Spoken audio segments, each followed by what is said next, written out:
Hi, everyone. Thank you so much for joining us today. We have a great panel and discussion prepared for you all. Excited that you're all here. I am Kamaria Laffrey. I use she, her pronouns. I am a Black woman living with HIV, and I'm based out of Florida. And I have the honor to serve as the co-executive director of the Sero Project. And we're an organization that is grounded in uplifting the leadership of people living with HIV as we help build coalitions and with movement partners to decriminalize HIV. And I have the absolute joy today to be your moderator with this amazing panel of movement leaders that we are all so glad that you're here with us. So I will let them introduce themselves in just a moment. But just for some housekeeping, please use the Q&A feature, which should be located at if you're on your laptop device, it's on your bottom part of your screen, unless your controls are elsewhere. If you have direct questions for the panelists, so we don't lose it in the flow of the chat. You can also just use the chat for reactions and information sharing and other questions. There's other staff on board that can capture those, but we can catch them quicker if you use the Q&A feature. We also understand that language justice is a critical part of sharing information and hearing from all in the community that speak different languages or access information in different ways. And we are working for this discussion to hopefully be translated into Spanish after the recording. Unfortunately, we couldn't secure real-time translation for this date and time. So please just bear with us while we flex our language justice muscle. And thank you for your patience. But the recording will be shared on YouTube and our Facebook, the Sero Project's Facebook page later. So now we can get into our discussion. I would like for each of our panelists to introduce yourself with your name, your pronouns, your organization affiliation, and what brings you into this work or grounds you in this work within the HIV movement. And we'll start with how I see you all on my screen. So Ronald, Jirair, and then Michael, please. Thank you. Thank you, Kamaria. And thank you for inviting me to be part of today's panel. My name is Ronald Johnson, and I serve as the chair of the U.S. People Living with HIV Caucus. And prior to retiring, I served at AIDS United as the vice president for policy and advocacy.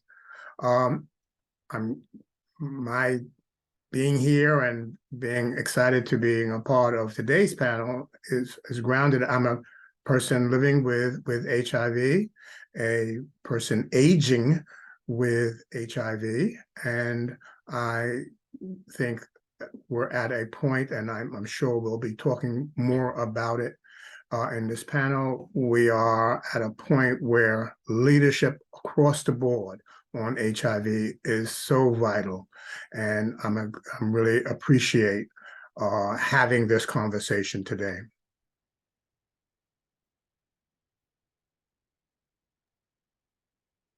You should never go after Ronald. But hi, everybody. It's Jirair Ratevosian. Thank you, Kamaria, for bringing us all together.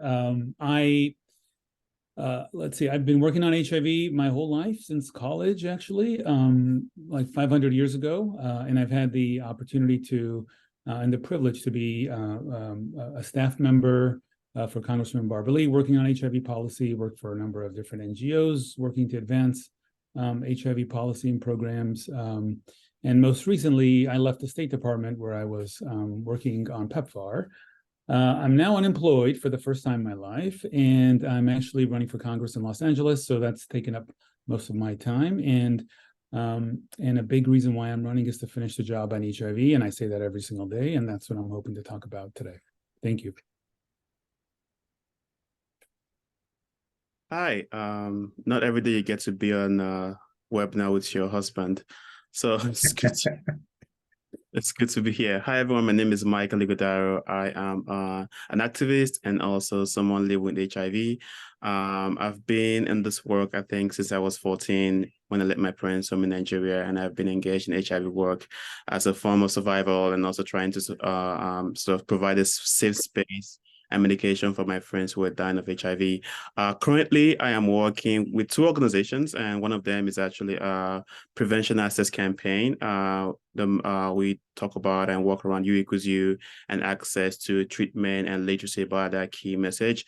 And also I as a volunteer as a co-ED for GBGMC, which is a Global Black Gay Men Connect. We're also based here in the US and work globally around providing access and prevention research for gay men across the world.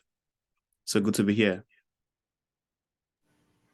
Thank you all for being on, and thank you for introducing yourselves and explaining to everyone how you come into this work and this conversation today. So just to ground us a little bit more and give folks a little bit of, I guess, context or background, Representative Barbara Lee is in California in District 12, I hope I captured that correctly, and Jennifer Gonzalez Colon is in Puerto Rico, and they are both the current co-chairs, with Representative Lee being, I think, the founding member of the Congressional HIV/AIDS Caucus. Representative Lee is also, and please correct me if I'm mischaracterizing, she just has a really long and impressive resume. But I just wanted to capture some things around her being the senior member of the Appropriations Committee, and offers her leadership through the House Budget Committee, which is critical to our work, where she's able to advocate for community investments to continue funding initiatives towards ending HIV.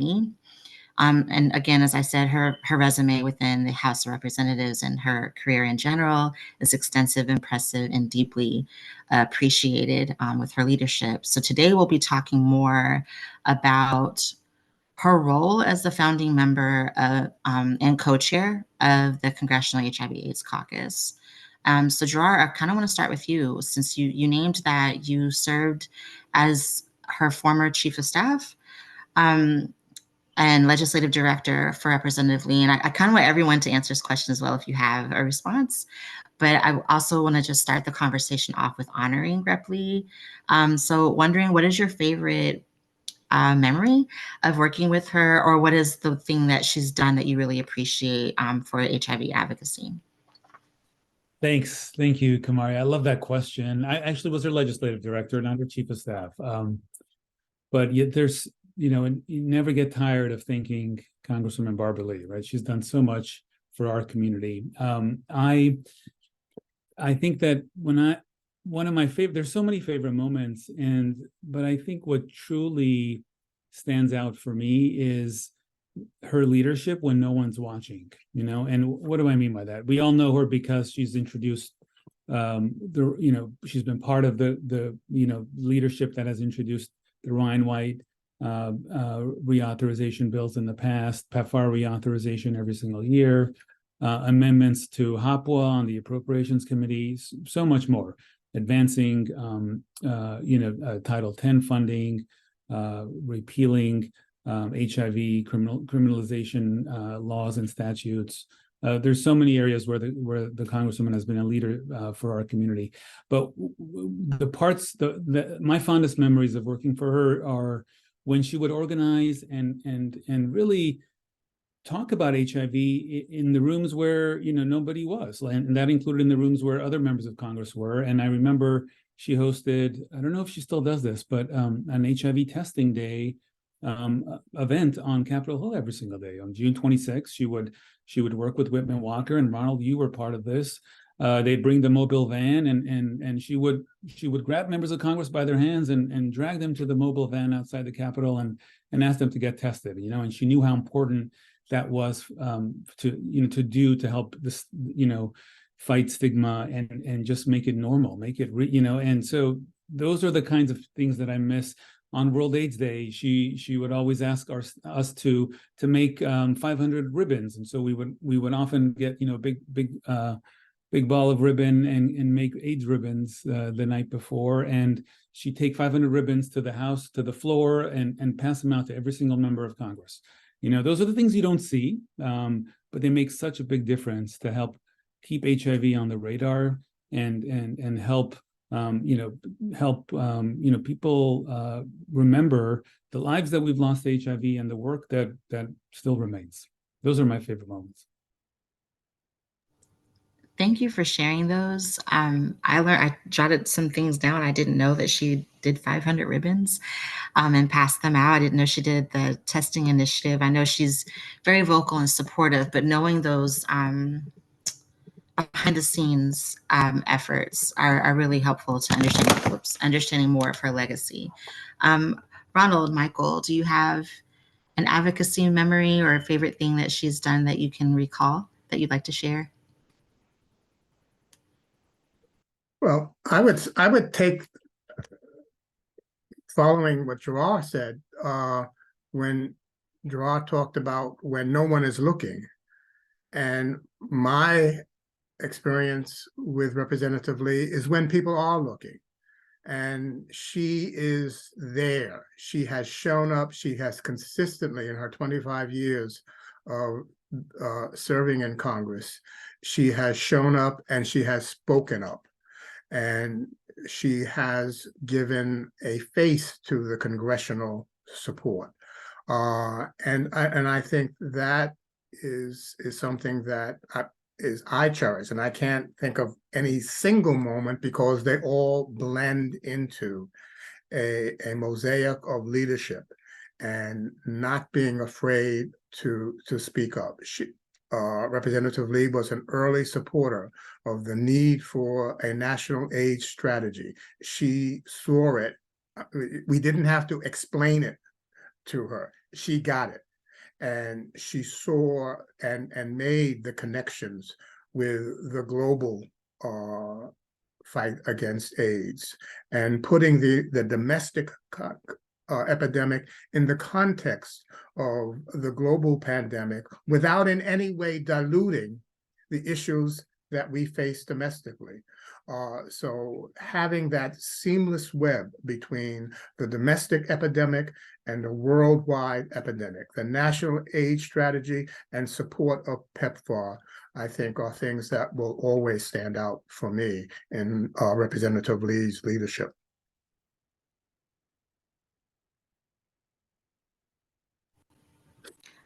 I love that you shared that. And also, Michael, if you want to jump in, I just was sitting here reflecting on like how you both have mentioned behind the scenes and when people are watching. And one thing that I love about her that she's done is always supporting things even when they're not popular or trendy, and pushing for legislation like the REPEAL Act since 2011, every single year, regardless of what the outcome could be or what things look like, just always be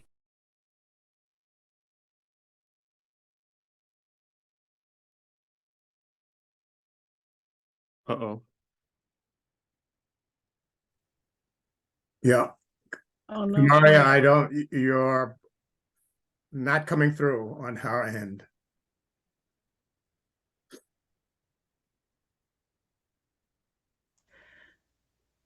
she just froze. So I just promoted Sean Strube as a panelist. Sean, if you wanted to jump in and join the conversation and ask any questions that you might have for this amazing panel. Oh, thanks, Tammy. Did Kamaria got frozen though? I stopped hearing her. I don't know if that was the same with everyone else. Yeah, she's frozen. Okay. So maybe should I jump in while she's thawing? Yes, please. Okay. So, and I apologize. I know that Kamaria had set out some questions and so on, but I guess what intrigues me about this is I can't imagine our effort in the House of Representatives without Barbara Lee. She has been so critical in so many ways, including going back to the very earliest days of the effort to combat HIV criminalization when she was right on board from the beginning. What is the House going to look like without her there, without Jirair there? So I guess I'll start with Jirair. Who are the up and coming leaders in the House, and people like you who are running for the House, what would that mean if you got elected in terms of following up on Representative Lee's legacy? Sure, Sean, happy to come in on this. Maybe we should also clarify for folks who don't know, we're talking about Congresswoman Lee today because she's running for Senate, and we hope she becomes Senator Lee, and we have her leadership in the Senate. That election is coming up in March. It's the same election that I'm running in, except I'm running in a House race in Los Angeles. So we're talking about losing her leadership in the House, but hopefully gaining it in the Senate. Sean, we have to, the number of people, and someone mentioned this in the chat, there's so many other challenges that have, public health challenges, not to mention, COVID, the pandemic, and most recently, but even before COVID, and even after COVID with MPOX, there's so many challenges, both domestically and globally, that HIV has become is something that people don't think about every single day. I remember what Nancy Pelosi said. I should say Speaker Pelosi said when she went to Congress, she said, "I'm here to fight HIV." We need that again. We need members of Congress to say, "I'm going to Congress to fight and finish the job on HIV," and that's what I intend to do if I'm elected, and I'll say that on day one. And I think we have to, because we're far from finishing the job on the EHE here at home. When you look at the treatment cascades or how we're defining epidemic control, the U.S. is far behind many African nations and many European nations. You look at the dysfunction in our House and in our Congress right now, with funding cuts to our domestic HIV programs, well, funding cuts to everything, but domestic HIV programs, when there's so much finally leadership that we're seeing from the White House and from different cities and municipalities. There's no prospects of a PEPFAR reauthorization for the first time in 20 years when that program has saved 25 million lives. That is scary. Those signs to me, Sean, show that there isn't that kind of HIV leadership that we need and that we're looking for. And with so many other challenges, that is why, in my race in Los Angeles, I have been talking about HIV, but also the broader context of healthcare, and why healthcare access, fighting equity as we're fighting, advancing equity as we're not fighting equity, advancing equity as it relates to the HIV response, but our healthcare programs more generally, how we're lowering the cost of healthcare, how we're making PrEP more free and more available for everyone. What are we doing to include mental health support for trans? It's Trans Awareness Week, and just a shout out to everyone on the webinar who was celebrating, including all of us. There's so much to do, and it's scary because you read article after article about how dysfunctional the House is, how dysfunctional the Senate is. They can't agree on a budget, and these major programs which are doing massive progress at the city and county level and in the country level as it relates to PEPFAR are all, all of our gains are on the line, and people's lives are on the line. And so that's when I think of losing Congresswoman Lee in the House and this upcoming election, those are the things that keep me up at night.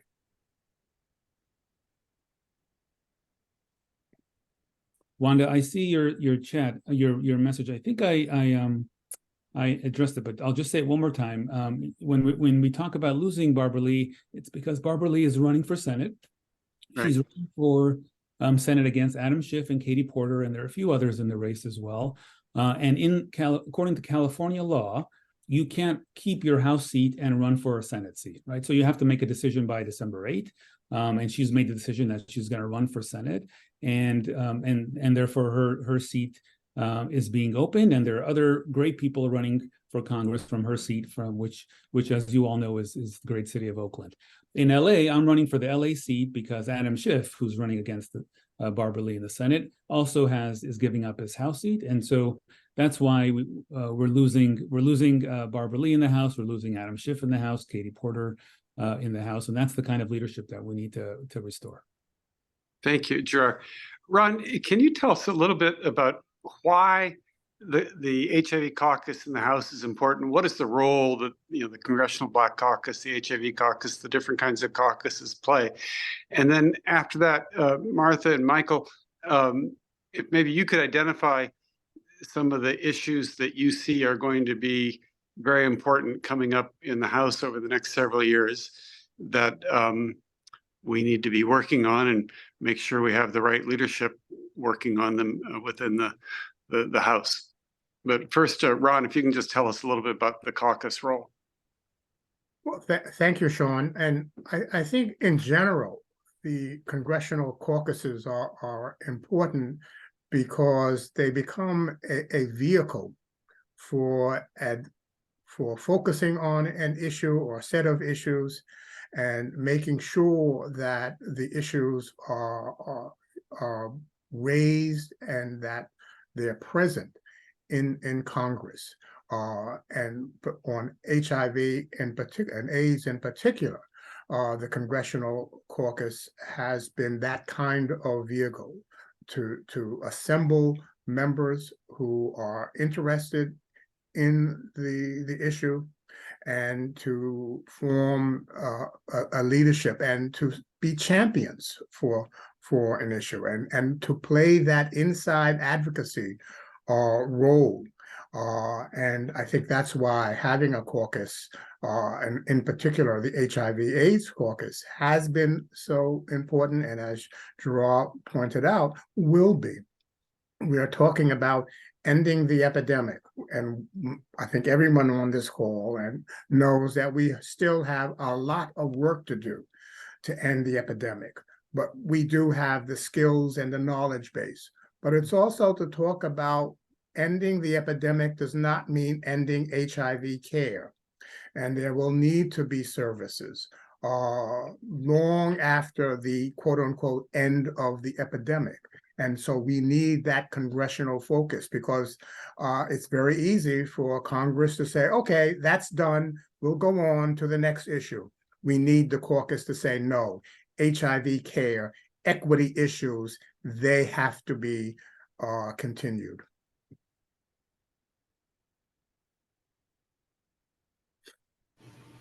You're on mute, Sean. Sorry. Michael, do you have some thoughts you could share on the issues that the House we hope will be dealing with in the next several years? Sure, absolutely. I think obviously there are key issues right now when you look at the way HIV, or you could use an example, COVID or monkeypox has affected communities. And you can see from the data that were released, communities that were most at risk are mostly Black women and Black gay men. At every data that was released at any point, Black women with HIV, Black gay men were the ones that were dying from monkeypox. And that says a lot about where we are from an HIV care perspective. And I think there's this misconception that HIV is done, and so we all should go and celebrate and sort of close our doors. But that's not the truth. And there are communities who are still being left behind. There are communities who are still far from ending HIV, and we still have to prioritize them. So we have so much more work to do. I think for me, there are two key priorities I will hope that the Congressional Caucus take into consideration. One of them is actually making sure PrEP is available for all. And I think it's really key. And there's a campaign right now across the country asking for PrEP for all, for everyone. And secondly, we are still way behind in making sure the 400 people who are still undetectable in the country have access to the information they need to get to undetectability, to be able to assess U equals U. So we have a lot of work to do in the US. Just in the US alone, there are 400,000 people who are living with HIV who are still undetectable. So we have to make sure they had received care, they received treatment, that they decide to get to undetectable, which is, it's a goal for everyone, but it's not the end goal, right? It's just an additional goal. So again, there's so much more work we all need to do. And also we need to make sure that President Biden says the word U equals U. I think the message is so key, and that the White House actually says those words, and they say they believe in the science, they believe in the data. So I think for me, like, there are a lot of work the Congressional Caucus could be doing, and they are doing. But one of them is just that, just telling people that HIV is not over. It's not over. We still have more money to put in. We still have to prioritize communities of color, women live with HIV, and gay men live with HIV around the country. Still so much more work to do. Great. Thank you. I'm wondering if any of the panelists are familiar with Project 2025, which is what the radical right has put together. 74 conservative groups have backed it. And it is a sort of roadmap for what a new Trump administration would do. And there's all sorts of Trump administration officials involved in this. And it is so comprehensive and so detailed, federal department by federal department.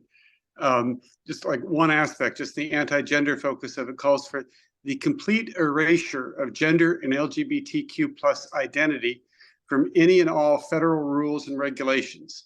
Basically calls for weaponizing gender, especially transgender identity, which it will deem pornography, as a wedge issue to unite conservative voters. It also targets racial justice and, quote, wokeness, reproductive rights, environmental protections. It's a long list of words that are to be removed from any kind of federal regulation or document or legislation.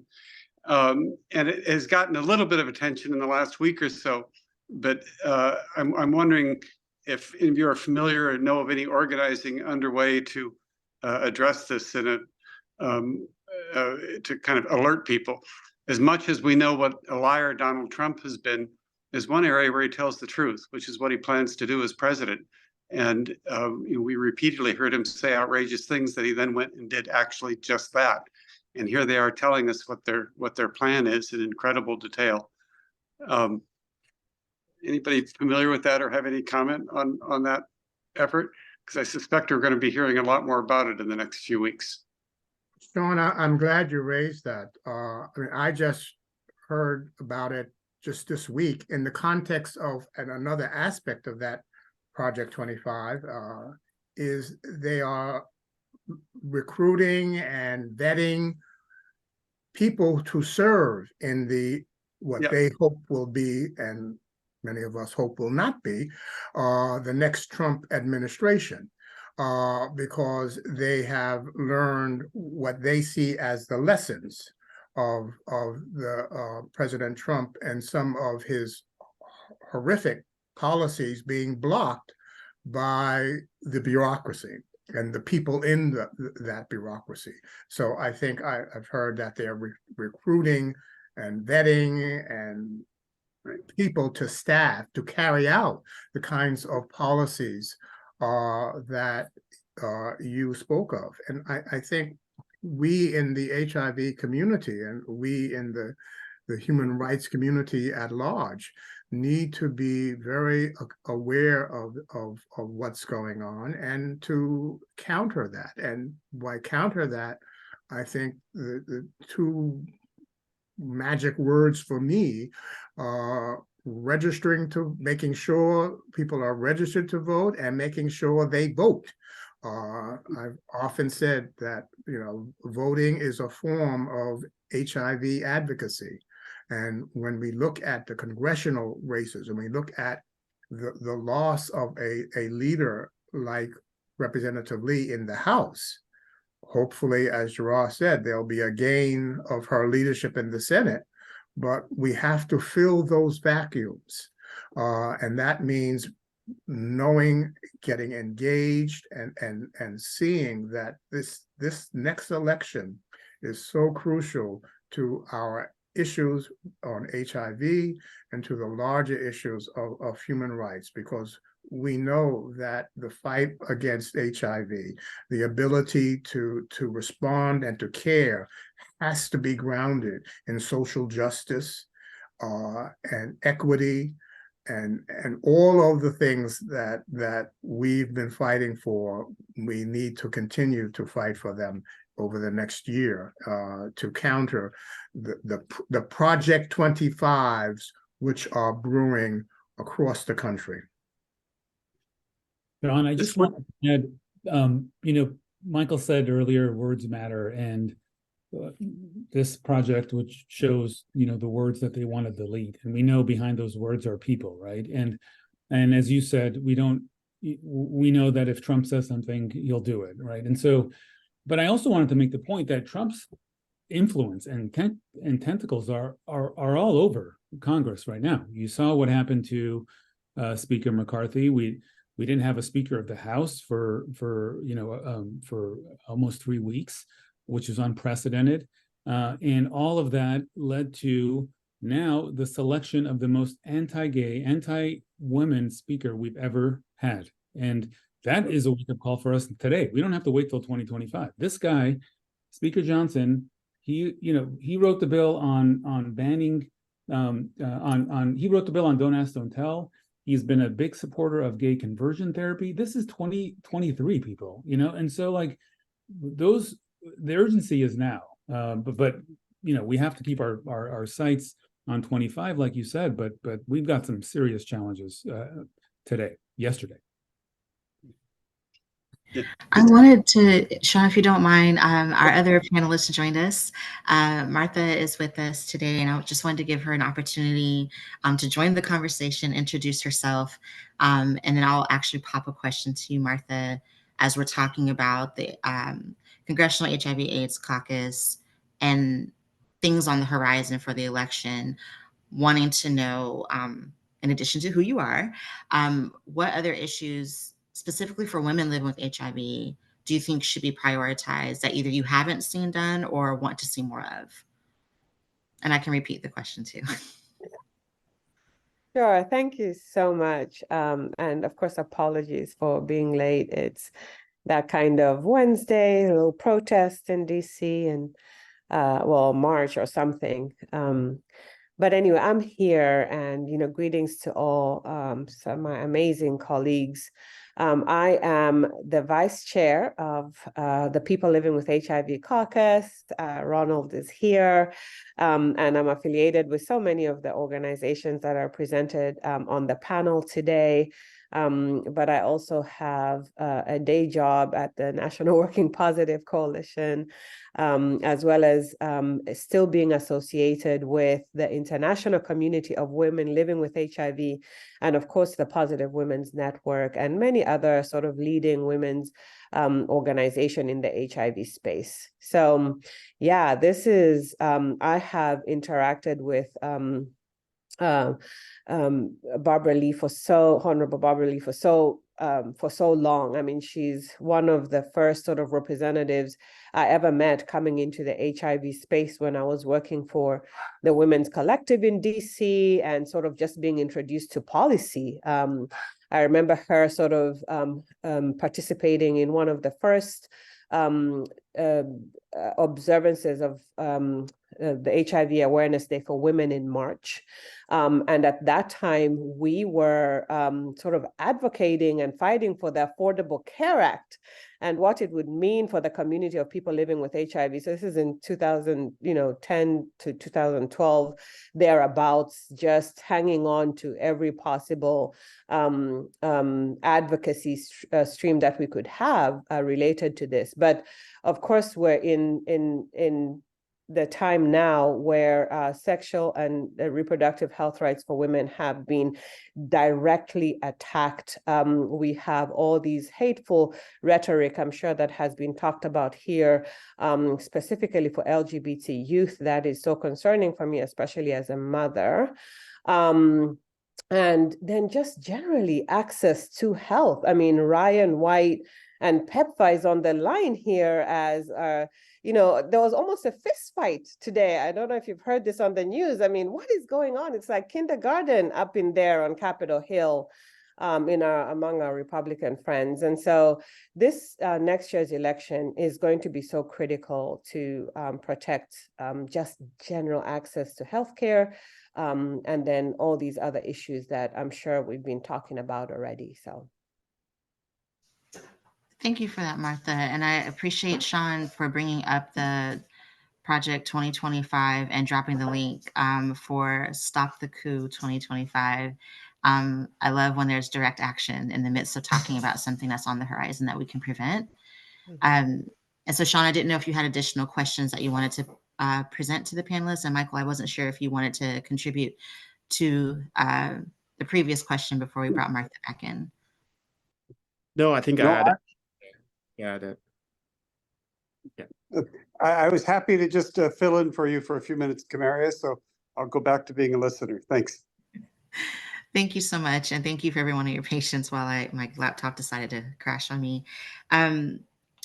So talking about the elections and the legacy of Ripley's office and holding this important space of the Congressional HIV/AIDS Caucus, I know as a woman living with HIV, I have concerns of like, after her election, like what is the makeup of that caucus going to look like?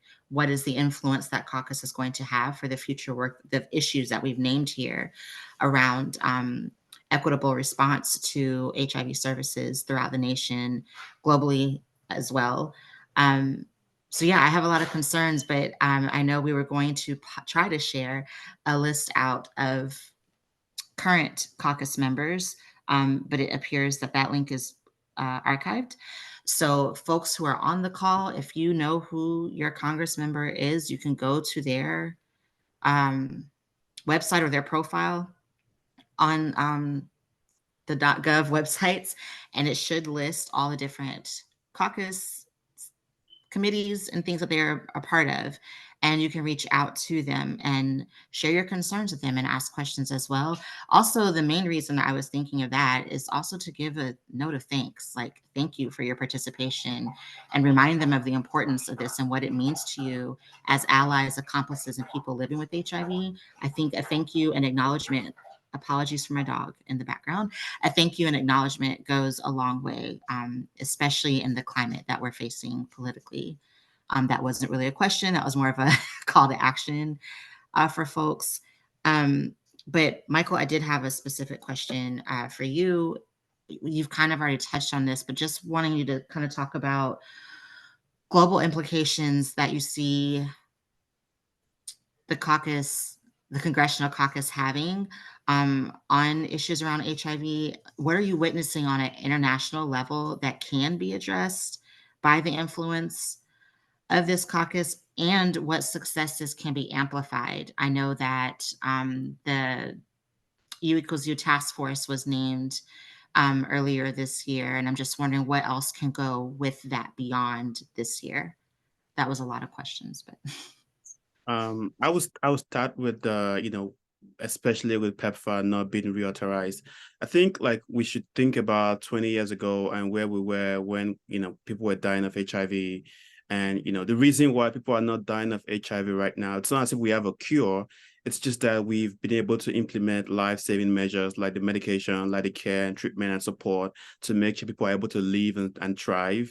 And all of those is thankful to the fact to scientists, obviously, but also thankful to the US government for providing the funding to make sure people are able to stay on treatment and also access care and services. So forward back to today, all of that could go away if PEPFAR do not get reauthorized, literally. So we don't have a magic pill that will stop people not getting infected, or that will stop people not to get cured. The reason why we are all living and thriving right now is because we are on treatment. We receive care. We receive life-saving support that we need to stay on treatment, and that's why we are thriving.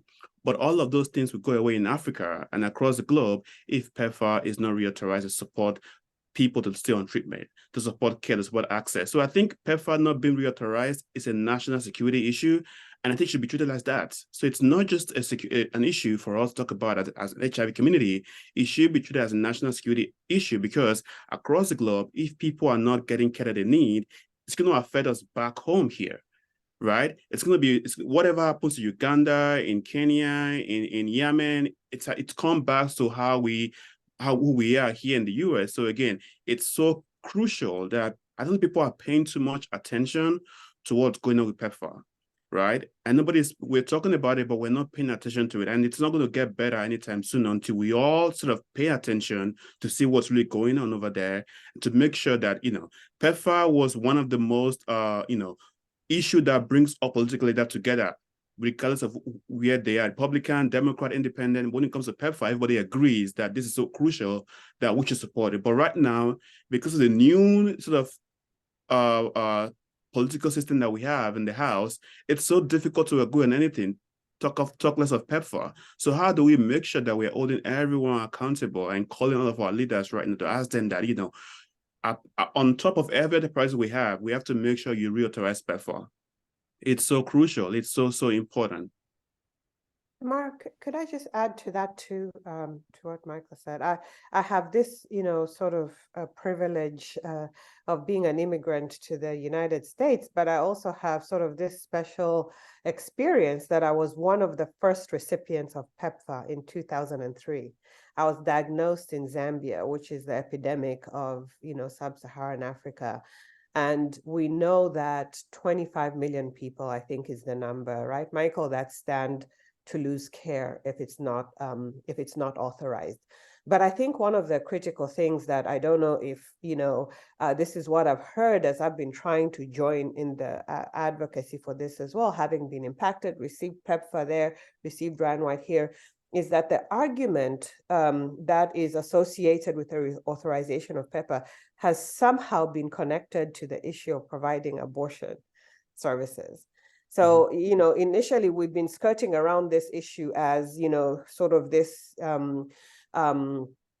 political fight. But when you drill down to the information, it boils down to this issue of sexual and reproductive health services and rights for women living with HIV. And the fact that I think, like you said, even though this has been a bipartisan issue, Republicans are standing on the idea that PEPFAR funds cannot be used for abortion. And so, you wonder about how the political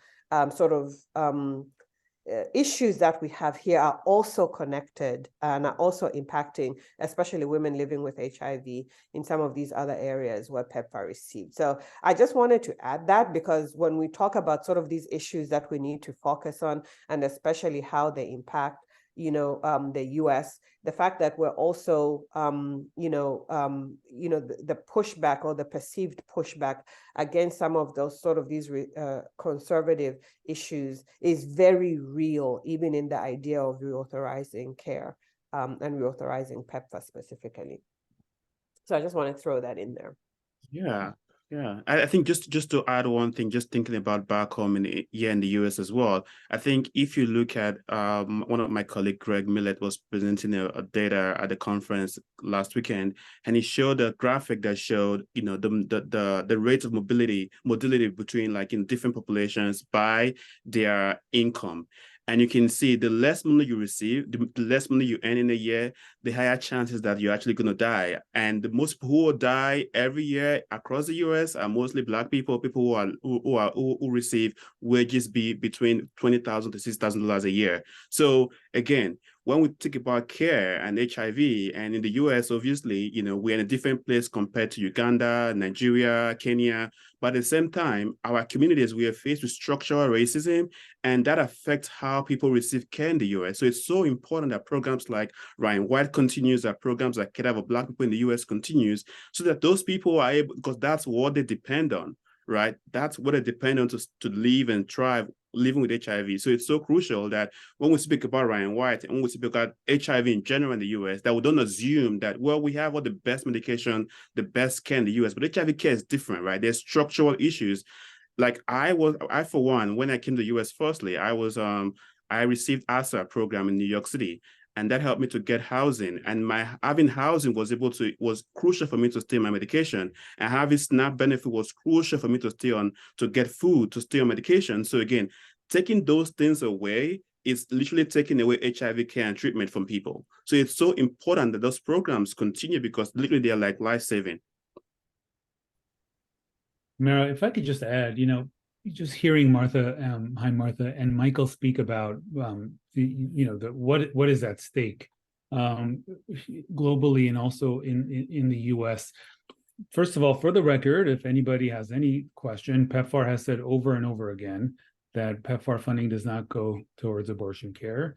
That PEPFAR program has one of the, as I told you earlier, I was just there for 2 years. So I'm speaking now as a former staffer. They have one of the best data systems, data tracking and reporting mechanisms in the world, and it's certainly the best in our entire U.S. foreign assistance program, and it's all online. So we know that this is not really, at the end of the day, about abortion, right? This is a broader political problem, as Michael, Martha, and everyone has alluded to. And when I hear Martha and Michael talk about what's at stake, And in LA, we've seen, by the way, an 18% increase in new HIV infections just in the last year, and so we have our challenges here in the US as well. And as Michael said, the people who are becoming impacted are people who are poor and do not have access to care. And those are Black people, Latino people, and Black women in particular. That's what's driving the new cases in Los Angeles. But all this to me means that it's not enough to just be an ally. It's not enough to just be someone who believes in public health, or someone who votes the right way, or who will sign on to a letter. And all of us have been part of advocacy efforts to get more co-sponsors for a letter, more co-sponsors for a bill. And there's an important role for that. But we have to revitalize our HIV movement in a way that, and take it back to when we started. And really that's what we need to address the challenges that you're hearing today, and demand more from not only members of Congress who are in Washington now, but anybody who's trying to become who's trying to run for office, and at every level, Senate, House, local, and we need champions. We need housing champions, as Michael said. We need people to say housing is a human right. We need LGBTQ champions. We need public health leaders in Congress. We need HIV. We need people living with HIV in Congress, and HIV advocates in Congress. So we have to raise our expectations and demand that of anybody who's trying to represent us or represent the programs that we're trying to fight for.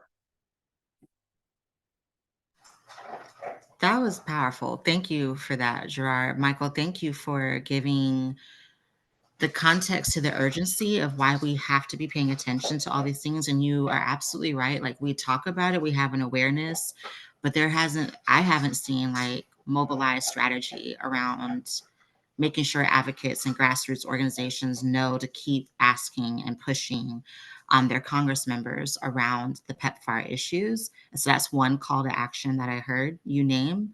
And it makes me think around, I think earlier you said it's important to get Biden to say U equals U. And I saw the trajectory of when Biden named criminalization, HIV criminalization, as an important issue. I think it was World AIDS Day 2021. And then the next year we launched HIV is Not a Crime Awareness Day. And so seeing the importance of him saying it, and then action took place like immediately afterwards, in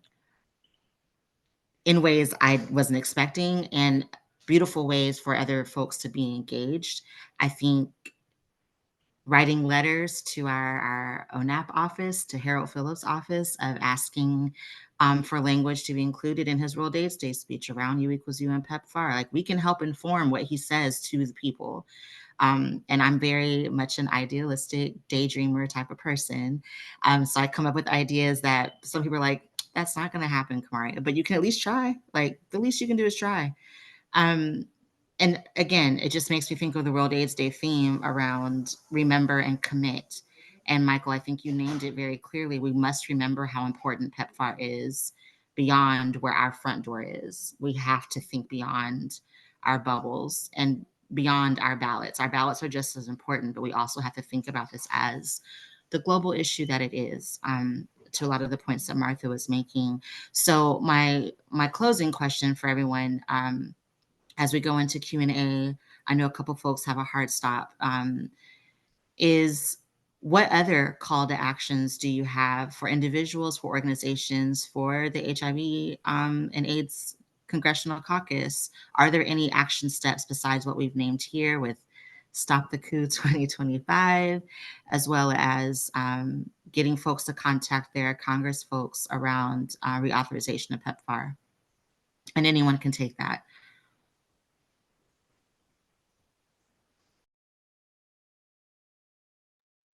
Maybe I'm happy to start. And, I'll just say, there's so much power on the screen right now, and there's so much power from the attendees that are on the webinar. I can't see the full list, but our HIV movement has always been a movement for health, for human rights, for equality. Those are our marching orders from day one, and we need to continue to build that power and use that power now. I know we don't have a list, and y'all tried to get the list of HIV caucus members, but people should pick up the phone and call the congressional office and say, hi, I'm XYZ. I live in your state.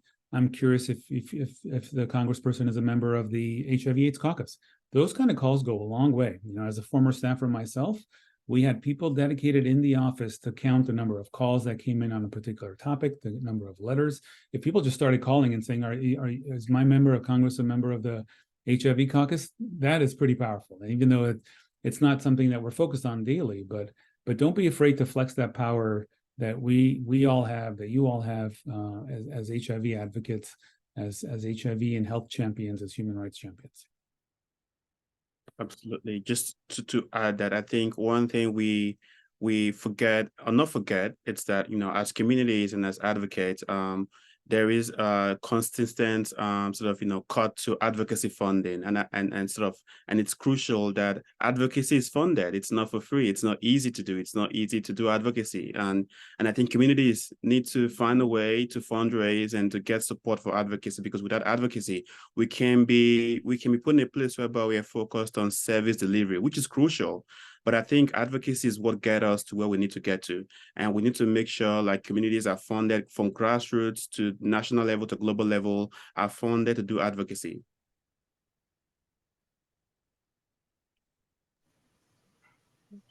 Yep, Martha? Yes, and I would also say, and this is one of the things I think even Representative Lee and others used to say on the Hill, is that people have just forgotten.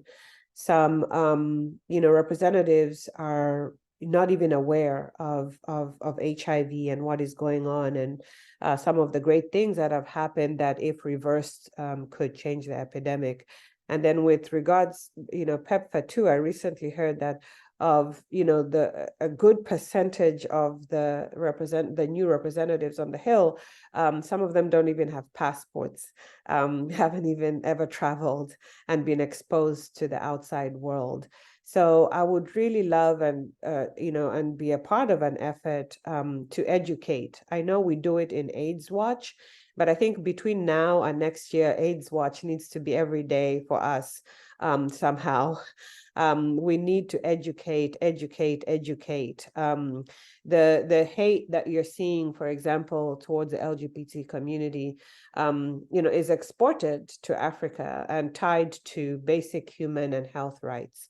And so a lot of education is needed here. And I hope one day to engage even other advocates that, we can also educate people on the continent about, all the rights that are basic: housing, sexual and reproductive health rights, and just human rights for every human being, regardless of their identity, as they try to clothe us with those things. So yeah, I think education.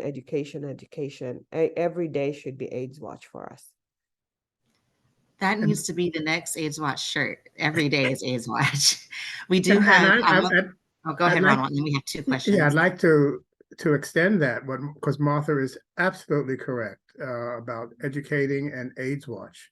And while our focus today has been on Congress and looking at the legacy of Representative Lee, we also need to look at the state and the local levels. I mean, the number of anti-LGBT laws that have been introduced across the country, in the hundreds of bills that have been introduced, the efforts to block issues that we depend upon to ensure the continuity of care and focus on HIV are not only taking place in Congress, they're all taking place in the state houses, the city halls across the country. So we have to AIDS Watch at home in our states. These are the critical issues. As again, as important as Congress is, what is happening at the State House and in our local city halls are equally important when we are looking at how do we strengthen and continue responding to HIV and the people who are affected by HIV, those living with HIV and those who are at risk for transmission. We have a lot of work that we need to continue. +1 to everything you said, Ronald. I almost said double tap, and I realized we're not on Instagram, so that doesn't apply here. But anyway, +1 to everything that all of you have said. There's love in the chat for the AIDS Watch is Every Day, or Every Day is AIDS Watch shirt. So you can make your own, or we can petition for AIDS United to create it for us. I do have a question, well, 2 questions. One, we've said PEPFAR a numerous amount of times. Can anyone define PEPFAR? What do those letters stand for? We live in alphabet soup and we often say things without explaining, and I genuinely cannot remember where I would do it. Are you gonna go, Michael? Presidential Emergency Program for AIDS Relief, I think it is. Yeah. Correct. Oh, all right. So Ronald gets the Jeopardy for 100. Is that what that was? Okay, awesome. Thank you. So the question following that is, how does HIV criminalization intersect if PEPFAR is no longer funded? Will we potentially witness a rise in the number of people charged and incarcerated? Does anyone want to take that? I have my thoughts around that, but I want to hear from you all. If PEPFAR is not funded again, will we see an uptick in people being charged and incarcerated? I'm happy. I can take a stab at that, but Kamaria, please do comment. You know, just as a former PEPFAR staffer, just to clarify a couple things. 100% of PEPFAR funding is dedicated towards the global HIV response, so it's outside of the United States, and so PEPFAR funding does not really impact what happens here in the U.S. And maybe Jeff, your question was about what happens globally, and then Michael is our lead here on that. But I do think that the program is continuing. It doesn't just stop on September 30 when the program ended, when the reauthorization expired. Excuse me. We've had Ryan White be unreauthorized for a number of years now, but that's very dangerous. It's dangerous because we know when Republicans want to cut programs, they look for programs that are not reauthorized, and that's an excuse for them to cut. And so, and as Michael said earlier, there's such a bipartisan love and coalition for programs like the Ryan White and the PEPFAR program. That's what we're all trying to fight to preserve and reauthorize and let continue. I thank you for giving the context and explanation around what PEPFAR does directly impact. My response would be that anything that chisels away at support services that we have now will contribute to the continued criminalization of people living with HIV, even if it's not directly statute-based. There's always the threat of criminalization in various situations. So my thinking is that anything that's taken away from us creates that margin, the marginalization of us to be even bigger than what it already is. So I don't have a direct, concrete, yes, it does connect to this, but it absolutely intersects. And I think we already see that in a lot of the states where criminalization, and a lot of countries where criminalization is taking place as well. Michael, did you have something you wanted to add? Just to add to that, I think to visualize this, it looks like if PEPFAR that funds 100% HIV care for a country, let's say Nigeria, for instance, and PEPFAR then have to go and leave the country without funding anything and leaves the HIV response to the country, who is already, again, very corrupt, and they have to spend their own money for care and treatment for their population. And then think about how hard they would try to strike down people who they believe are not being responsible with care. They will put in punitive laws to criminalize people because they believe you're not taking your medication at the same time, you're not going to your care, and you are still undetectable, you will be going to jail. So that's that kind of impact that it will have on people in different countries. If PEPFAR does stop funding those countries and leaves the HIV response to the country to decide how they respond to it, they will put in punitive laws and processes in place to criminalize people living with HIV. Yeah, and don't forget that there's already the intersections with the criminalization of the LGBT community and sex workers. And most recently, the most recent case that we heard for criminalization in our advocacy for breast and chest feeding was a woman who breastfed her child in Malawi and was criminalized for transmitting the virus. So there is absolutely intersections of key populations and criminalization of the key populations outside of the US, and all that intersects with HIV. So I just wanted to add that. But yeah, in the US, we know for a fact, I think Michael and everybody here has said about how the most marginalized communities are the most policed as well.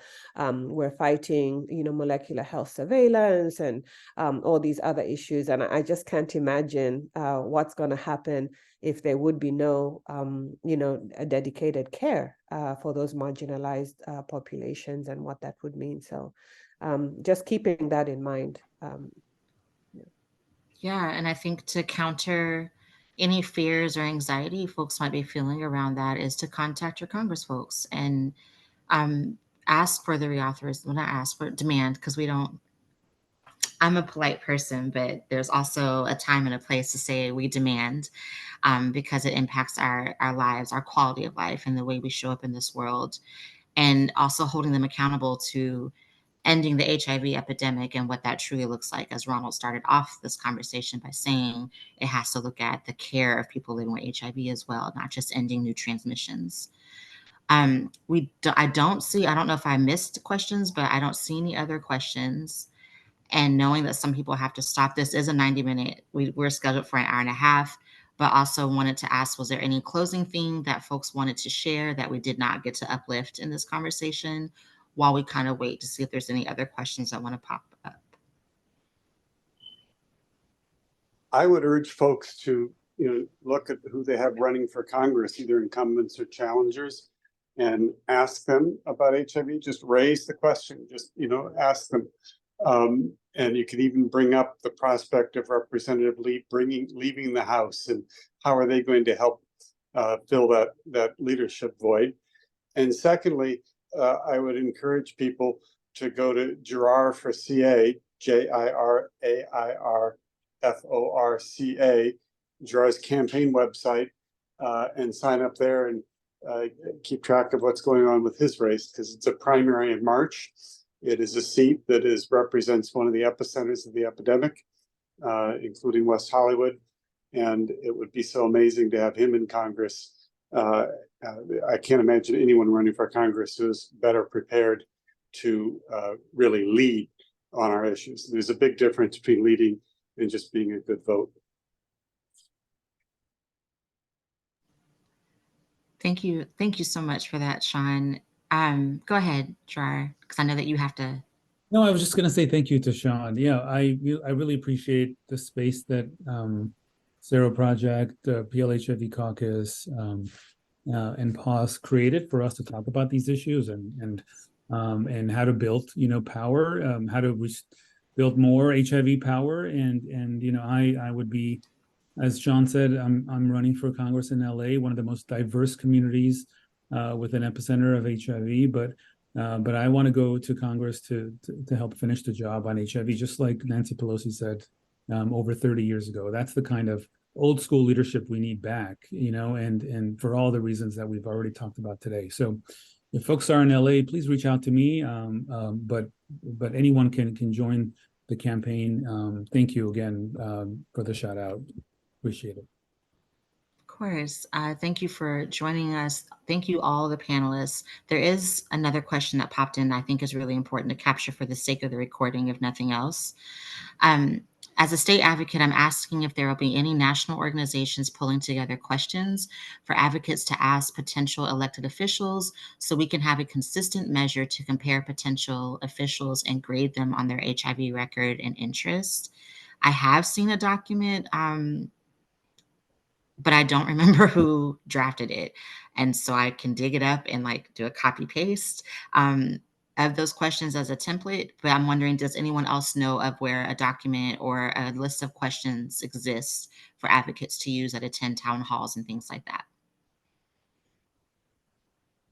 I know in the past, particularly for around presidential elections, AIDS United has compiled some questions, and I have not seen anything recently and updated. I think the question is a good prompt for those of us working on the national level to get going and have that kind of tool, because I think that's a very important part of education, educating ourselves and being able to educate the candidates that are running for office. So I think, again, I think the question is a good prompt for us to get that kind of list of questions, because it's an important tool for educating ourselves and educating our communities.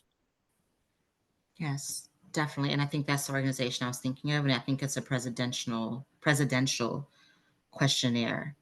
So it's not necessarily designed for all elected officials, but it can absolutely be tailored as a template for community. So just wanting to, I guess, take this time to, again, thank each of you for joining this conversation. I hope it won't be the last. I think there's a lot of folks in the community that need a deeper understanding and grounding in what to expect in the coming elections, as well as why the things that are in existence are so important to continue to fight for, because HIV is not over. We all know that. But if you ask the general population, folks think it's over. They think it's not a big deal because we have all these advancements and we have come a long way. But as the World AIDS Day theme says, remember and commit. And I think that is really critical for each of us to do, as well as Martha's new tagline that every day is AIDS Watch. So thank you each again for being a part of this conversation. Thank you all in the chat for joining this conversation. Thank you to Paz and the caucus for hosting this along with the Sero Project. You all have a great rest of your day. Stay safe and take care of yourselves. Bye, everyone.